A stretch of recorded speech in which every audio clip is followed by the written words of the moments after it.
Buscando, queriendo sacar algo, no lo encuentro.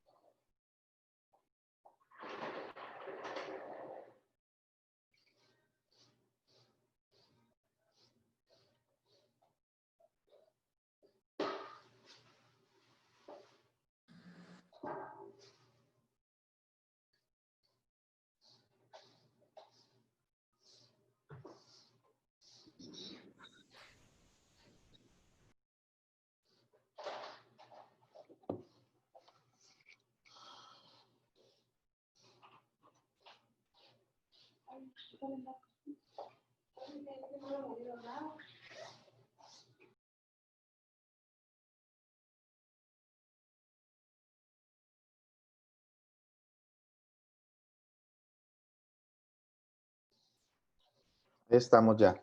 Pues muy buenos días a todas y todos. Les agradecemos que se hayan podido conectar a este cuarto módulo de la Escuela de Formación y Capacitación de Acción Juvenil. Espérame tantito. Les agradezco a todas y todas y le agradezco pues también mucho a nuestro amigo el Tigre que está aquí presente. Para presentar a nuestro ponente, me voy a permitir leerle su semblanza y su currículum la verdad que una persona con muchísima experiencia y mucha experiencia sobre el tema de negociación política. Les voy a platicar un poquito sobre nuestro ponente. El maestro Humberto Aguilar Coronado, conocido como el Tigre, es licenciado en Ciencias Políticas y maestro en Mediación y Negociación y Resolución de Conflictos por la Universidad Carlos III de Madrid, España. Ha sido diputado federal, diputado local en Puebla y senador de la República. Ha sido autor de las obras Principios en Acción y La Negociación Política es necesaria en la política, editadas por Miguel Ángel Porrúa en México. Ha ocupado en el Comité Ejecutivo Nacional del PAN los cargos de secretario de organización, secretario general adjunto, secretario de elecciones y jefe de la negociación para la Alianza por el Cambio en el 2000. En la administración pública fue director general de Gobernación en Puebla, director general en Gobierno y subsecretario de Enlace Legislativo de la Secretaría de Gobernación. Actualmente es director general de la Fundación Rafael Preciado Hernández. Asimismo, es catedrático en la Universidad Camilo José Cela de Madrid, España, la Universidad Panamericana, Campus Jalisco y el Centro Político de Miami. Así como ven, pues es un ponente que está pesado, como decimos aquí en Sonora, Tigre. Y pues, bienvenido. Aquí estamos a tus órdenes. Gracias una vez más por acompañarnos. Adelante, amigo, a tus órdenes. Muchas gracias, David, secretario juvenil del partido en Sonora. Me da mucho gusto estar con todos ustedes, jóvenes, esperanza del futuro para Sonora y para nuestro país. Fíjense que a mí me gustaría mucho empezar diciendo, a ver si ustedes recuerdan estas palabras, ¿no? Todos, nadie, siempre, nunca, jamás, los puros o los impuros, la derecha o la izquierda, los malos o los buenos, y ahora, pues los conservadores contra los liberales, de acuerdo a la expresión del presidente. Estas son palabras maximalistas que en la vida y también en la política están relacionadas con actitudes extremas y que han alejado esa posibilidad de acercamiento y de entendimiento, esa posibilidad de llegar a un acuerdo entre los actores políticos y sociales, entre las autoridades y ciudadanos, entre gobernantes y gobernados.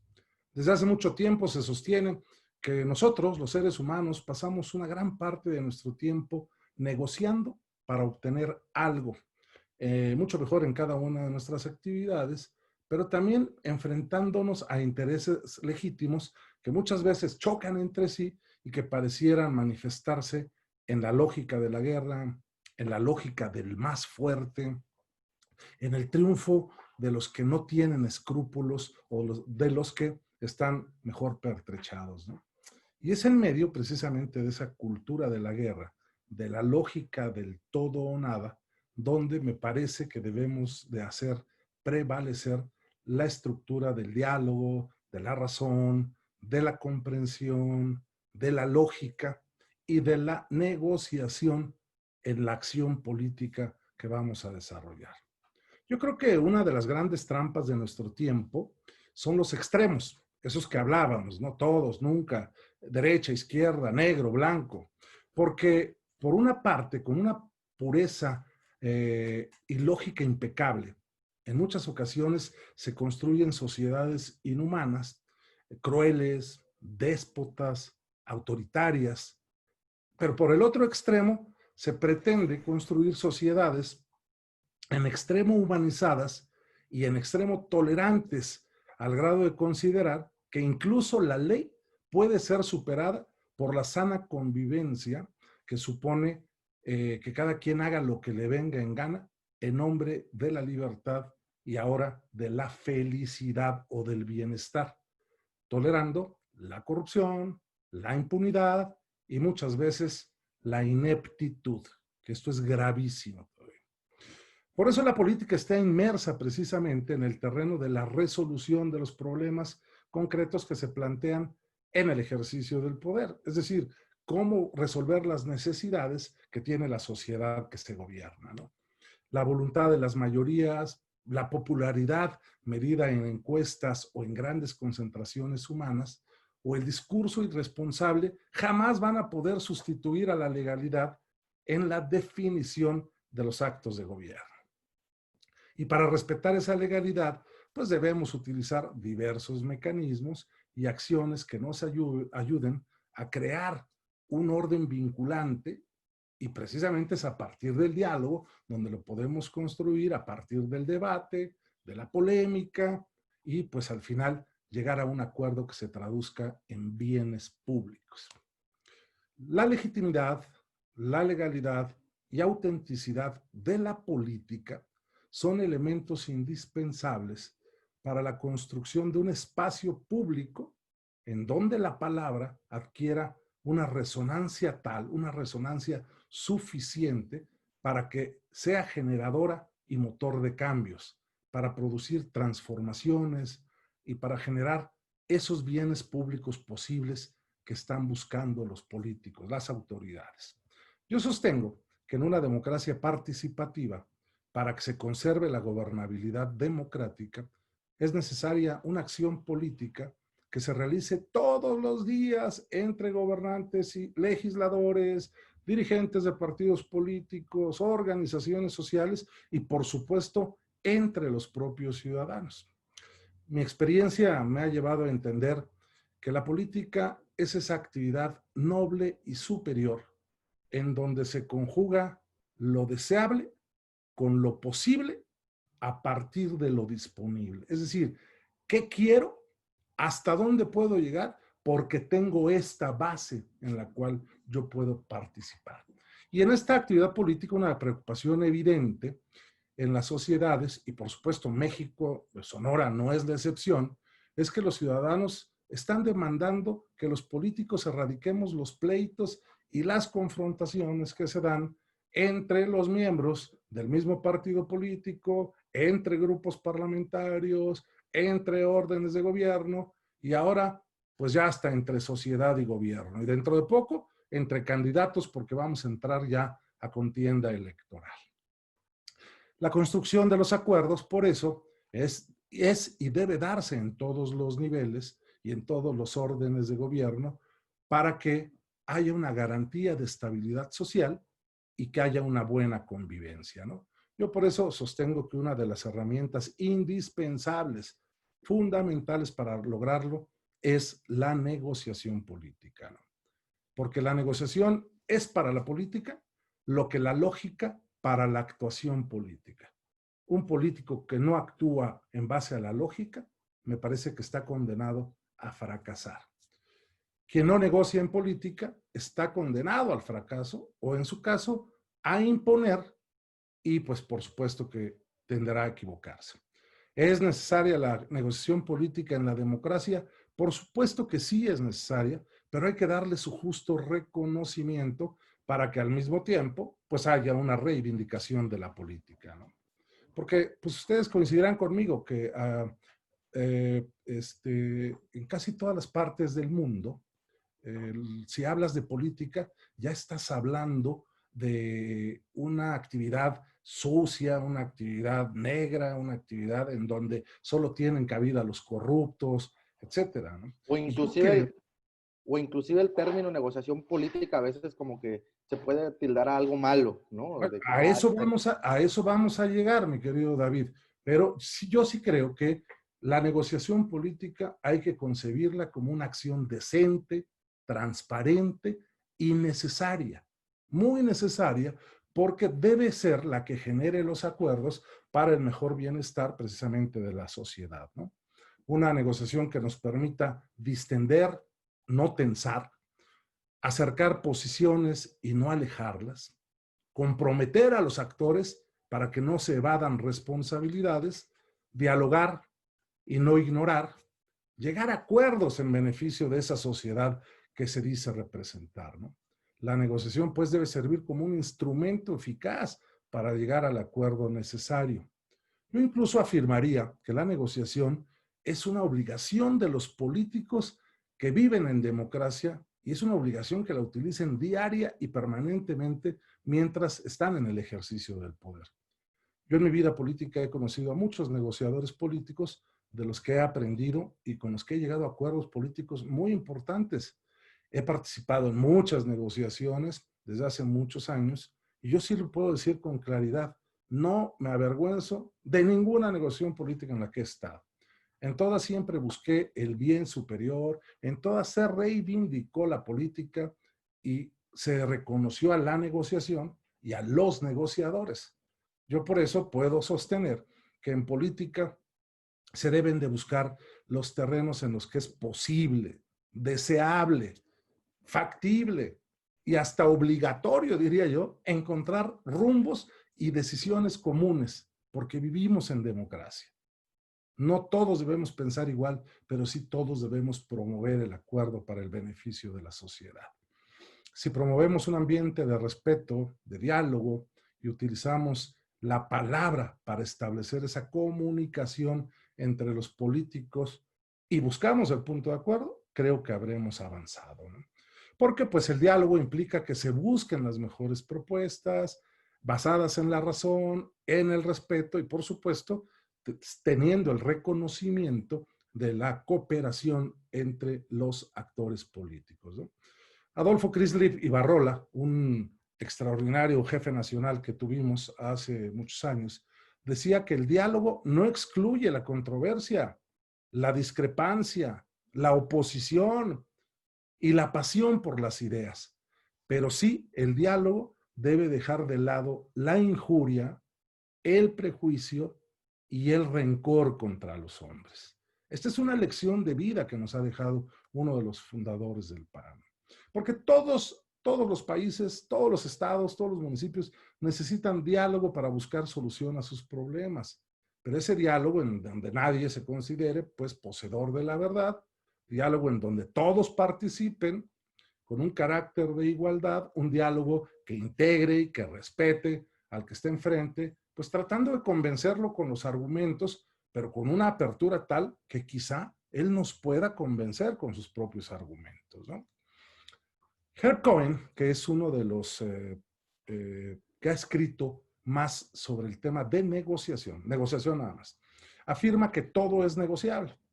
Entonces yo puedo decir que si él lo dice, que todo es negociable en todos los campos, pues yo puedo afirmar que en la política también todo es negociable, ¿no? El conflicto pues siempre estará presente, es una realidad para una persona en la casa, en el trabajo, en su convivencia diaria, ¿no? Y por supuesto que hay conflictos pequeños y hay conflictos grandes, ¿no? Otros requieren de una estrategia para solucionarlos por el tamaño y la dimensión del propio conflicto. Y para esto, pues se requiere habilidades para solucionarlos de manera satisfactoria, ¿no? Yo creo que hay muy pocas formas o más bien oportunidades formales para aprender en nuestra sociedad cómo poder resolver un conflicto. Creo que es un conjunto de habilidades que tenemos los seres humanos, pero hay que desarrollarlas y hay que practicarlas, ¿no? Y bueno, pues evidentemente esto tiene un sinfín de subhabilidades, cada una de ellas separadas, pero también interdependientes que pueden llegar a ayudarnos en este tema, ¿no? Estas habilidades son asimiladas desde que somos pequeños y de acuerdo al carácter que tenemos. Y bueno, pues si desde niños solucionamos conflictos, ¿por qué no lo podemos ir haciendo en la medida en la que avanzamos en nuestra carrera, ¿no? Yo creo que hay tres maneras de enfrentar un conflicto. Lo puedes enfrentar, lo puedes evitar o lo puedes postergar. Si evitas y enfrentas, pues evidentemente no puedes hacer nada porque son cosas diametralmente opuestas. O lo evitas o lo enfrentas. Y entonces hay personas que procuran evitar soluciones conflictivas precisamente para no herir sentimientos o por no tener el valor suficiente precisamente para enfrentarlo, ¿no? Y es cierto que este tipo de estrategias tienen cierto valor en las ocasiones en que la fuga es posible. Generalmente, pues no proporcionan a nadie un alto nivel de satisfacción, porque tienden a dejar dudas, dejan miedos acerca del encuentro mismo sobre las situaciones en el futuro, y bueno, pues se ponen, digamos que en duda, valores como la valentía o, por ejemplo, la persistencia. La otra táctica, pues consiste precisamente en una acción de demora, es decir, que la situación se enfríe, que por lo menos temporalmente no pase nada y que nos veamos en un escenario en el que no se avancen los temas. Y yo creo que para poder entrarle a solucionar un conflicto, la mejor manera es enfrentándolo. Porque si tú no enfrentas el conflicto, pues simplemente, como decimos en el argot político, vas pateando el bote y pues nunca llegas a ninguna solución, ¿no? Este enfrentamiento puede subdividirse en estrategias de poder y de negociación, y pues unas incluyen el uso de la fuerza física y otros castigos, pero son poco eficientes, ¿no? Porque generalmente hay un vencedor y un vencido, y pues infelizmente hay un conflicto que muchas veces puede reiniciar, ¿no? Y se está enfrente pues de una hostilidad, de una angustia, de un resentimiento, quizá de heridas físicas que por supuesto genera esta estrategia del poder, ¿no? Si usamos la estrategia de negociación, pues ambas partes en el conflicto pueden ganar, ¿no?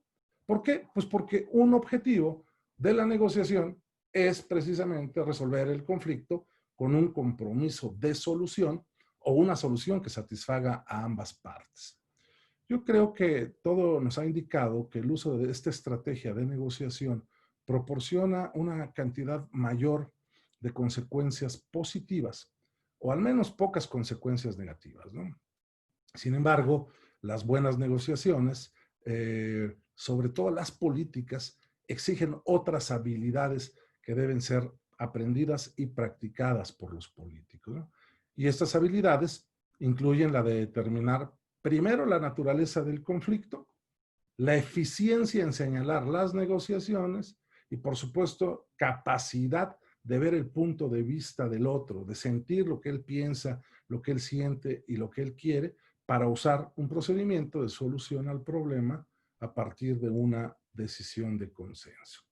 Por eso, insisto, sostengo que la negociación es necesaria en la política porque se negocia para resolver conflictos.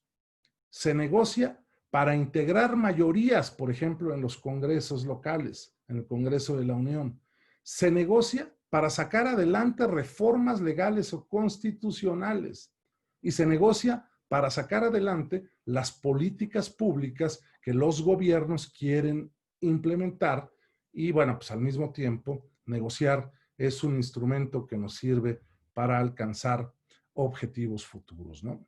Yo creo que en los tiempos que nos tocó vivir, en los tiempos de la democracia, de la alternancia, de la transparencia, de la exigencia de rendición de cuentas, y ahora, ustedes lo saben mejor que yo, de la gran influencia de las redes sociales, ya no es posible pensar que lo que se apruebe entre los partidos políticos, lo que se apruebe en el Congreso y lo que se acepta para instaurar políticas públicas no esté negociado con anterioridad, ¿no? Yo creo que es evidente que en una negociación política existen factores internos y externos que en otra clase de negociación no se presentan y que pueden incidir en el proceso y, por supuesto, cambiarán el resultado, ¿no? Hay factores ideológicos que entran en juego en la negociación, factores electorales, de poder e incluso hasta factores simbólicos, ¿no? Por eso digo yo que si se utiliza la negociación política como pilar fundamental de las acciones de los políticos, creo que se puede avanzar mejor en resolver los conflictos, en sacar adelante las reformas y en instrumentar las políticas públicas, ¿no? Entonces, la negociación es acción y la acción, la política necesita de esa acción para encontrar el campo común de entendimiento para encontrar o para generar los beneficios públicos, ¿no? Por eso yo sostengo que la negociación es una acción necesaria al servicio de la política. Y si me permites compartir pantalla, mi estimado David. Adelante, amigo, ya está listo. Gracias.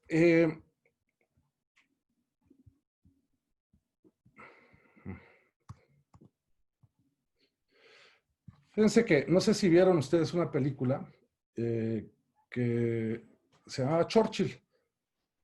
El papel de Churchill lo interpretaba Gary Oldman. Él hizo una brillante interpretación del papel de Winston Churchill, que le valió el Oscar al mejor actor hace un par de años. Y a propósito de la inminente invasión de los nazis a Inglaterra, su cuarto de guerra le decía que tenía que negociar ya con Hitler para que la invasión no fuera traumática, dramática.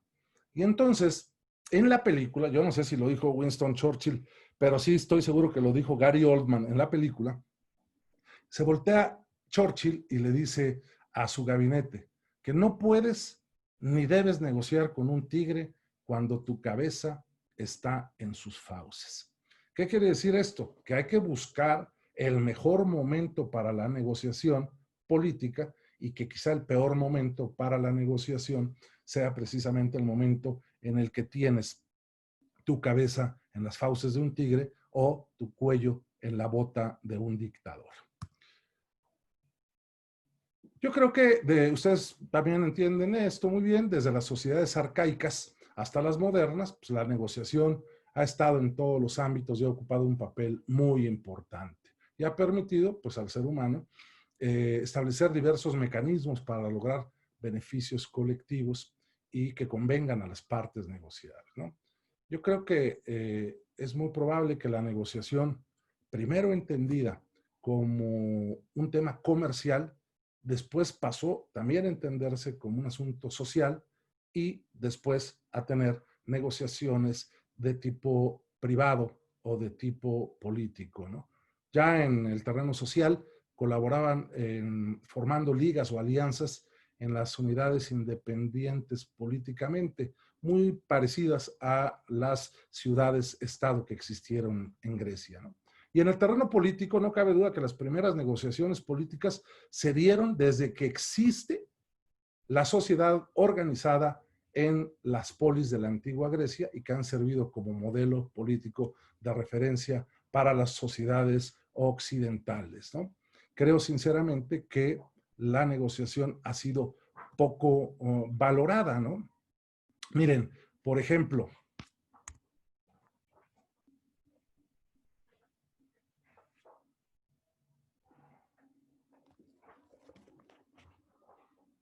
Herb Cohen, el autor que les hablaba, en este libro de Todo es negociable, dice que la negociación es un campo de conocimiento. ¿Están viendo la pantalla? Estamos A ver, viendo. a ver si, que la negociación es un campo de conocimiento y de acción cuyo objetivo es ganarse el favor de una gente de la que usted quiere cosas, prestigio, libertad, dinero, estatus, amor, seguridad y reconocimiento. Pero William Ury, que es el padre de la escuela de negociación de la Universidad de Harvard, por ejemplo, dice que la negociación no se limita a la actividad de sentarse a una mesa, uno frente a otro, a discutir un asunto contencioso. Es una actividad sin ceremonia ni protocolo en la que usted se desempeña cuando trata de conseguir algo que necesita o desea para otra persona. Es la forma suprema de tomar decisiones en la vida profesional y personal. Roger Fisher, que es el compañero de William Ury en esta escuela de negociación de Harvard, dice que la negociación es una realidad de vida, es un medio básico para lograr lo que queremos de otros. Es una comunicación de doble vía para llegar a un acuerdo cuando usted y otra persona comparten algunos intereses en común, pero que también tienen algunos intereses opuestos. Victoriano Borreguero, un autor español, en un extraordinario libro que dice Negociar es un arte, dice que negociar es comunicarse con otra u otras personas con quienes existe un enfrentamiento o diferencia para tratar de llegar a través de un proceso dialéctico a una solución que satisfaga dentro de lo posible y aceptable los intereses de ambas partes. Es un proceso de relación cambiante, es un estilo de gestión. Julio Gómez Pomar, en este extraordinario libro también de Teorías y Técnicas de Negociación, dice que la negociación es una forma de alcanzar nuestros objetivos cuando estos no dependen exclusivamente de nosotros, sino que requieren una interacción con otros sujetos. Y les tengo otro autor, francés. La negociación es la vía que toma una sociedad libre y responsable para armonizar las necesidades, a veces antagónicas, de los hombres. La negociación, dice él, es un acto histórico. Jean-François Maubert. ¿Por qué les traigo todas estas definiciones? Y las... Vamos a... Caray. Me fui, se me regresó esta barra, pero...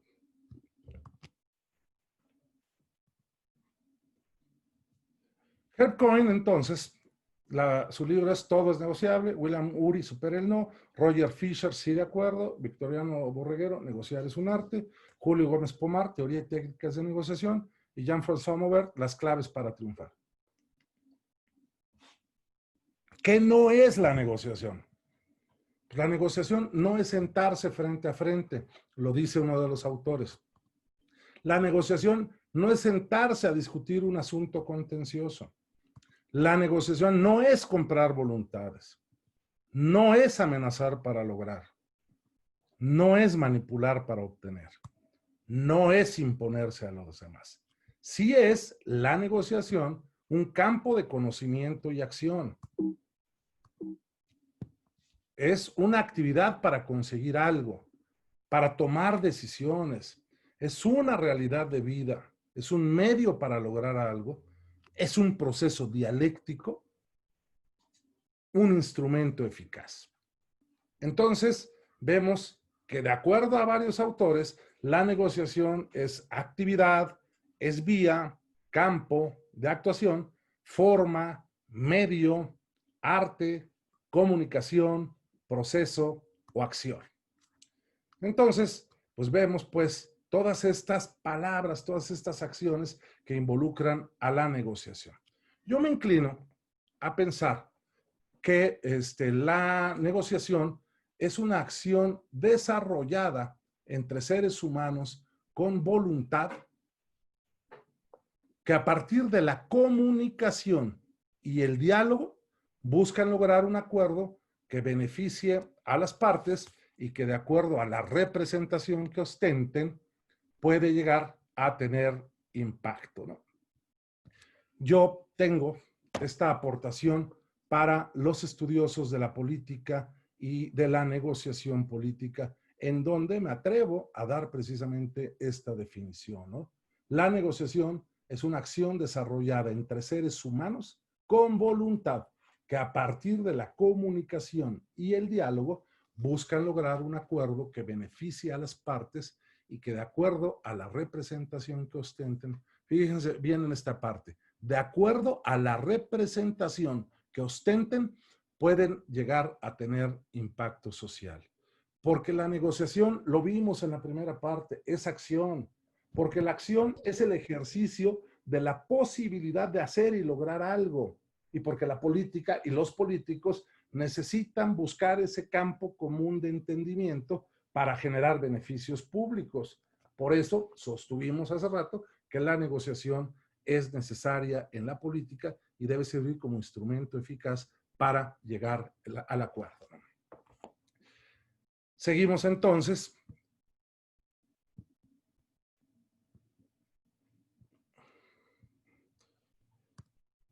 Ahí está, esta es la obra, que con mucho gusto, el que esté interesado, por favor, dígale a David y podemos enviárselos con mucho gusto. Entonces, bueno, vemos que hay dos tipos de enfoques para enfrentar la negociación. El enfoque competitivo y el enfoque de cooperación. En el enfoque competitivo, resulta que es más fácil pensar que hay un regateo, ¿no? Es un arma de presión este regateo, ¿no?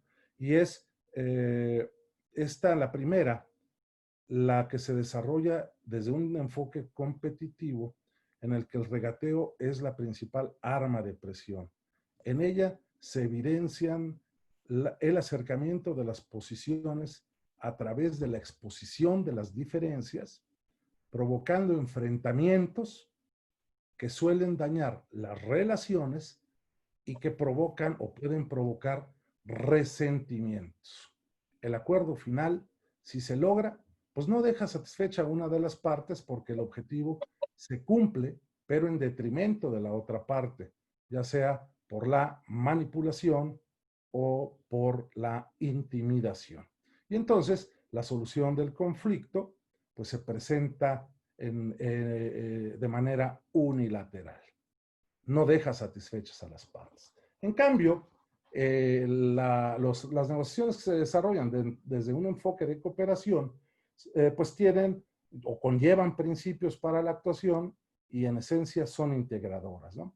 En ella se busca que los resultados se apoyen en criterios objetivos, dejando de lado los intereses que se presentan en el conflicto y buscando opciones que generen ganancias para las partes sin que una de ellas se imponga o predomine. Se establece como objetivo primordial la solución del conflicto, reconociendo a la otra parte su representación y su legítimo derecho a defender sus intereses para alcanzar resultados que proporcionen beneficios aceptables para cada una de las partes. Es decir, no se impone, se coopera. Y en este sentido, es cierto que pues, en política siempre será diferente porque hay todo un proceso para entrar a una negociación política. En una negociación comercial, pues ustedes saben que si quieren ir a comprar un automóvil, pues hay un precio de mercado, hay una oferta y una demanda, hay una necesidad que tiene el que va a comprar y una necesidad que tiene el que va a vender, hay un interés por tener algo. Y puede no prepararse una negociación comercial y salir ambos satisfechos. En una negociación política debe ser manejado a través de un proceso que incluya por lo menos 5 fases fundamentales. La preparación, la discusión, la proposición, el acuerdo y el cumplimiento, ¿no? En este sentido, en la preparación tenemos que definir objetivos, debemos recopilar toda la información posible para llegar preparados, debemos ver cuál es el perfil del negociador que tenemos enfrente, las necesidades que puede tener la contraparte, cuáles son los tiempos de los que disponemos para la negociación y hacer un análisis de viabilidad de resultados favorables. En la segunda fase, en la fase de discusión, debemos ya entrar al tema a negociar, debemos considerar qué método vamos a seguir, cuál va a ser el lugar de la negociación, ¿Cómo están o cómo se presentan los negociadores? ¿Cuál es la forma de comunicar? ¿Cuáles son los avances que se tienen? Y ahí se deben de poner las reglas básicas de la negociación. En la tercera parte, en la etapa de la proposición, debemos de saber escuchar e informar. Es la etapa en donde se propone, pero también en donde se plantean y en su caso se pueden replantear posibilidades para el acuerdo. Es en donde hay que hacer valer la información que tenemos, el tiempo que tenemos y por supuesto el poder que tenemos para entrar a la negociación.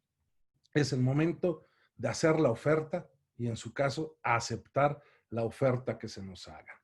Y en la última parte, la consecución del acuerdo, hay un cumplimiento y una revisión del mismo acuerdo, es decir, revisar los puntos del acuerdo, firmar el acuerdo en caso de ser necesario, comunicar el acuerdo y hay que darle seguimiento al acuerdo. Son 4 fases fundamentales porque pues se requiere, como dijimos hace rato, información sobre el tema, perfil de los negociadores, necesidades de la contraparte, los límites que se tienen de ambas partes, los tiempos y la viabilidad para el acuerdo. La fase de discusión, el establecimiento del tema, las reglas básicas, el método a seguir, los tiempos, los lugares de reunión y los acompañantes con los que podemos ir los negociadores, ¿no? Cómo comunicar los avances. Y en la etapa de la proposición, hacer valer la información, el tiempo, el poder que tenemos, las habilidades con las que contamos.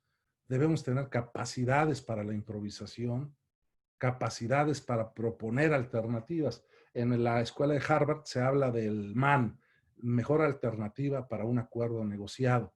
Pueden nombrarle como ustedes quieran, pero siempre hay que proponer. Yo por eso insisto en que un buen negociador, una de las principales cualidades que debe tener es ser creativo para la propuesta, porque hay veces que se empantana la negociación y con una propuesta creativa se puede salir adelante, ¿no? Hay que saber escuchar e informar, plantear y replantear. Hay que tensar, sí, pero también relajar posiciones, ¿no? Y ya en la fase del acuerdo hay que revisar los puntos, evitar problemas de interpretación, formalizar el compromiso, oral o escrito, saber comunicar el acuerdo y bueno, pues salir adelante en este asunto, ¿no? ¿Cuáles son los elementos de una negociación? Bueno, pues hay que ver, distinguir que es fundamental que los elementos que se presentan en una negociación dentro del camino que lleva al acuerdo, pues se han estudiado mucho, ¿no? Quizá los más estudiosos, insisto, son los que se estudian en la escuela de Harvard y hay una investigadora muy famosa, española, Elena Soleto, que ha tomado de la propia escuela de Harvard y que lo describe de la manera siguiente, ¿no? Intereses, posiciones que mueven a las personas, necesidades básicas de autorrealización, emocionales. Esos son lo que define como uno de los elementos principales. Las opciones, pues se entienden en negociación como algo diferente a las alternativas y suponen ese abanico de posibilidades en que las partes pudieran llegar a un acuerdo para cada cuestión a negociar. La legitimidad o criterios es el acuerdo que se podrá alcanzar más fácilmente y con un sentimiento de justicia para las partes si se tienen en cuenta en la negociación referencias externas y criterios objetivos que vayan más allá de la simple voluntad de las partes. Comunicación. Este tipo se basa en la comunicación eficiente entre las partes que permite pues, explorar los intereses y las opciones. La relación, una negociación producirá un mejor resultado si las partes han mantenido o mejorado su capacidad para trabajar colaborativamente, lo que posibilitará futuras negociaciones pues más fácilmente que una mala relación. El compromiso es el objeto de la negociación, el acuerdo. Para que se pueda calificar como bueno, los compromisos deben ser realistas, claros, verificables y deben tomar la forma que las partes deseen. Hay veces, y en política yo estuve acostumbrado a eso mucho tiempo, lo que se decía con la boca se sostenía en todas partes, porque la palabra tenía un valor. Ahora, en muchas ocasiones, se requiere un documento por escrito, un documento público, un documento privado, pero yo creo que cuando estás en una negociación, el acuerdo verbal es suficiente. Y las alternativas, ¿no? Son un elemento que se encuentra fuera de la negociación, pero que ejerce un efecto directo en la propia negociación cuando el negociador sabe que si la negociación va mal con una persona concreta, tiene todavía la posibilidad de obtener lo que desea o algo similar con otra persona. Es decir, se encuentra reforzado en la negociación actual buscando a otra persona. Es decir, tiene más claro su precio de abandono de la negociación y es por eso psicológicamente más fuerte. ¿Quién puede negociar políticamente? Miren, pues negociar no es defender una posición. Negociar es buscar soluciones. Esta es la gran diferencia entre los diferentes métodos para la solución del conflicto. La negociación no es mediación política. La negociación no es el lobbying. La negociación no es darle seguimiento a una disposición judicial. No, la negociación política es para buscar soluciones a un conflicto. Sí, puede participar toda persona preparada, pero ojo y con lo que les decía en la definición que yo sostengo, solo puede participar en una negociación política quien tenga la representación de su partido, de su bancada, de la organización social que representa, del Congreso mismo ante instancias internacionales o por el propio cabildo, el presidente municipal, por ejemplo. Si en una negociación va una persona que no tiene la representación, los negociadores políticos nos ofendemos y nos sentimos defraudados por quien manda a alguien que no tiene capacidad de decisión. Es decir, el negociador debe tener representación, pero debe tener capacidad para decidir. Entonces, aquí encontramos las diferencias, ¿no? En una negociación comercial, pues hay estándares, existen parámetros del mercado, valores del mercado, hay necesidades, hay oferta y hay demanda. Pero en una negociación política entran temas de principios, temas de valores, temas de congruencia, temas de prestigio del propio negociador, ambiciones de diferentes actores.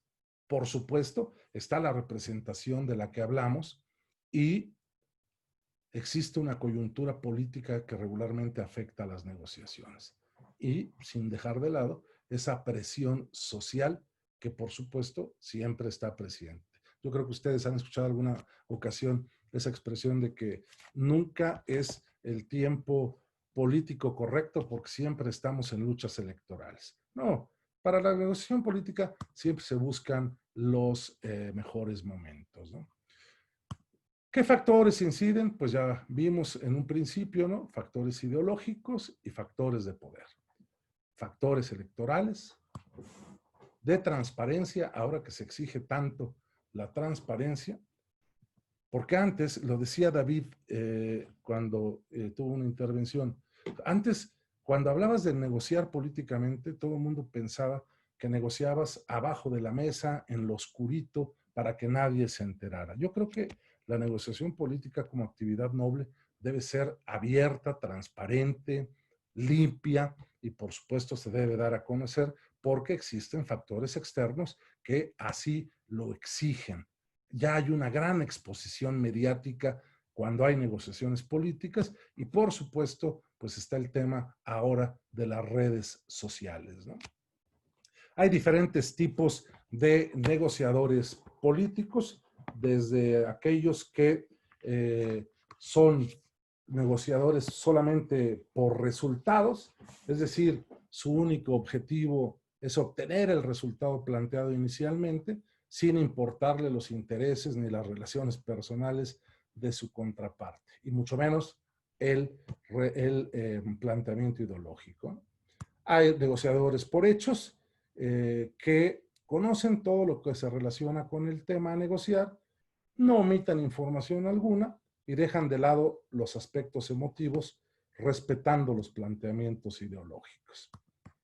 Está el negociador colaboracionista, que plantea claramente cuáles son sus posiciones, no oculta información, evita el enfrentamiento y da valor y respeta los postulados ideológicos. El negociador por relaciones, que construye confianza a partir de establecer relaciones con sus contrapartes, y el aspecto ideológico, si bien lo respeta, pero no constituye un obstáculo alguno, aunque sí, evidentemente lo respeta, ¿no? El negociador intuitivo define los elementos centrales y elimina los asuntos irrelevantes. Es el que puede encontrar la alternativa más adecuada para la solución del problema al considerar las implicaciones que conlleva, y su actuación no se basa en ninguna consideración ideológica. Y está el negociador lógico, que sigue las reglas de la negociación, se aleja de las emociones y adapta su posición a las circunstancias, y es tolerante al recurso ideológico planteado por los participantes en el proceso. También es evidente, existen estrategias y tácticas, ¿no? Pues hay grupos de decisiones sucesivas y coherentes que se transforman para alcanzar el objetivo. Ese es, digamos, cómo se conforma la estrategia y se puede ir modificando. Porque existe libertad para tomar decisiones, es el enfoque principal, la búsqueda del acuerdo, y lo mejor es ayudar a la otra parte a conseguir lo que quiere, porque así tendremos acuerdo, si está, digamos, en nuestro margen de, o en nuestro mundo para ceder. Y por supuesto tener una comunicación efectiva, ¿no? Hay que tener actitud y comportamiento para negociar. No es lo mismo que si se cita una negociación y tu contraparte llega 45 minutos tarde, pues la verdad pierde seriedad la negociación, ¿no? Hay que fijarse mucho en el lenguaje oral, corporal y escrito, en los códigos lógicos, técnicos, estéticos y sociales, ¿no? Hay que saber cómo preguntar y cómo responder, preguntas cerradas o preguntas abiertas, preguntas que inducen, en fin, hay que tener muchos argumentos. Para eso hay que estudiar a fondo el tema por el cual vamos a negociar. Hay que escuchar, pero también hay que saber callar. Esto es fundamental.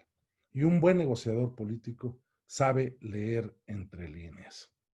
Lo que más molesta son esas tácticas dilatorias que se utilizan en una negociación, como déjenme lo consulto con mi dirigencia nacional. Si eso les dice un negociador, no tiene la capacidad para negociar porque no lleva la representación. Hay que ver qué plazos se tienen para la negociación y, por supuesto, que no hay que dar paso a las exageradas exigencias de la contraparte. Y para una negociación política, yo les recomendaría que no buscaran sitios incómodos. Para negociar, hay que negociar en espacios en donde se respete el espacio centrípeto y el espacio centrífugo de cada uno de los participantes en la mesa. Así las cosas, amigas y amigos. Entonces, dice William Ury que la negociación es el proceso en el que, a través de la aplicación de técnicas y normas, se puede llegar a una solución satisfactoria para las partes involucradas. Válido, la acepto, yo la de William Ury, pero para el tema de negociación comercial, por ejemplo. Pero para la negociación política, yo creo que hay que irnos más al fondo, y por eso sostengo que la negociación política es una acción desarrollada entre seres humanos con voluntad, que a partir de la comunicación y el diálogo buscan lograr un acuerdo que beneficie a las partes y que, de acuerdo a la representación que ostenten, pueden llegar a tener un impacto social. Esta es la aportación que yo tengo para la definición de negociación política. Pero quisiera terminar con unas pequeñas conclusiones. La negociación política solo se puede dar en democracia. en una dictadura, no hay negociación política. Y en nuestro país estamos a poco de dejar de tener negociación política si desde el poder se insiste que siempre se tiene la razón. Porque la negociación política exige la pluralidad de los actores políticos. La negociación política es para tomar decisiones razonables, para resolver conflictos para el bienestar común. Por eso yo digo que en política también todo es negociable, porque si recuperamos el valor de la palabra, si intensificamos el diálogo entre los actores políticos, si revaloramos la política y si reconocemos a la negociación como una acción necesaria al servicio de la política y como una de sus principales herramientas de la propia política, me parece que habremos avanzado. Entonces, mi estimado David, estimadas amigas y amigos de Sonora, pues yo hasta aquí la dejaría, si ustedes me lo permiten. Aquí están mis redes sociales para que estemos en contacto y si hay tiempo y posibilidad, mi estimado David, pues estaría atento a las preguntas que ustedes tuvieran que hacer. Les agradezco mucho su atención. Pues te agradecemos, amigo. La verdad que muy completa, muy profunda, de mucha reflexión. Creo que tu presentación, te agradecemos que nos hayas dedicado este tiempo para hacerla. La verdad, en lo particular, yo hice varios apuntes. Ahorita te quiero hacer 2 preguntas, pero veo que aquí André Peralta tiene una pregunta. Le voy a hacer el uso de la voz. Adelante, hermano. Buenos días, muchas gracias, maestro, por su tiempo. Gracias. Y quiero decirle que yo realmente concuerdo con el comentario que hizo de que la negociación no solo se encuentra en el aspecto político, sino que lo vamos a ver a lo largo de toda nuestra vida, tanto desde los negocios como hasta las relaciones sociales, vaya. Entonces, lo que me pareció verdaderamente realista es que usted mencionó que siempre nos vamos a encontrar con conflictos. Y el problema que yo considero es que en las escuelas se nos promueve el valor democrático de ser justo siempre y no se nos enseña a enfrentar los conflictos, más bien evadirlos. ¿Considera usted que eso es una problemática para los jóvenes? Sí, por supuesto que sí, André. A ver, hagamos un ejercicio muy rápido. Cerremos los ojos 10, 15 segundos. Y yo les voy a dar las instrucciones y después lo abrimos. Cierran los ojos. Imagínense ustedes que van caminando por la calle y de repente levantan la mirada y ven al muchacho o a la muchacha con el que más problemas han tenido en los últimos tiempos y viene caminando de frente hacia ustedes. ¿Qué es lo que hacen ustedes en el momento en el que se lo van a topar? Abran los ojos. A ver, André, ¿tú qué harías?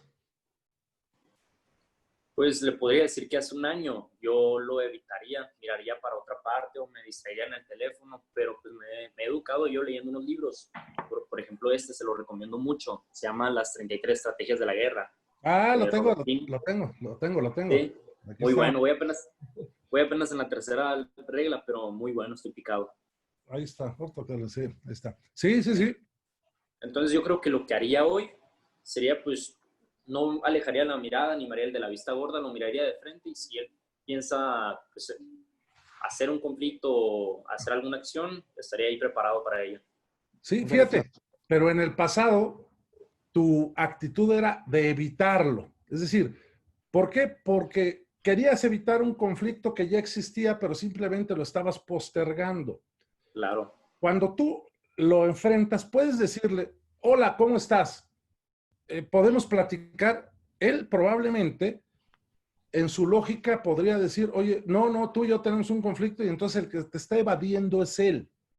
No hay posibilidad de arreglar el conflicto. En cambio, si él viene con el temor de que igual y tú le vas a dar la vuelta, pero lo sorprendes diciéndole, hola fulano de tal, ¿cómo estás? ¿Por qué no nos sentamos a platicar y arreglamos el conflicto? Cambias radicalmente la forma y la concepción de él con respecto al problema, ¿no?